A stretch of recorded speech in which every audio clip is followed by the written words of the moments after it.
The delegation from China and the Prime Minister Tuilaepa Sailele Malielegaoi inspected the Nu'u Agricultural Center. The setup here at Nu'u is a model nursery and a farm by Chinese farmers who are training local Samoan farmers new and innovative ways of agricultural development. The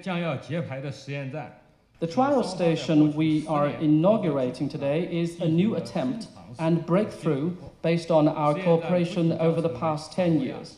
I believe as the first seeds cultivation base in Samoa, the station will become an incubator of Samoa's seed sector regulation system and a propeller of its agricultural development. The Vice Premier Hu Chunhua launched Phase 4 of the project. All registered farmers got to showcase their first produce to the Chinese delegations. The Prime Minister explained that the agriculture project is helping to train farmers how to utilize greenhouses to grow fruits and vegetables. The sustainability of agricultural industry here is a key initiative of the project. Take this opportunity to acknowledge with great appreciation the continued assistance provided by the government of the People's Republic of China towards the sustainable development of our agriculture sector to ensure our food and nutrition security, increase our exports, and boost our import substitution efforts.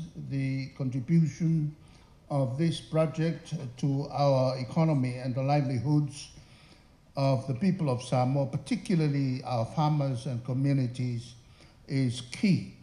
Its contribution to achieving our aim for a healthy, productive, and sustainable agriculture for Samoa supports our commitments to achieving the 2030 Agenda on Sustainable Development. It is also a successful example of South-South cooperation. The long-term plan is to help farmers to become local suppliers who can then become commercial growers selling locally and internationally. Rosalia Sitifano for Talafo.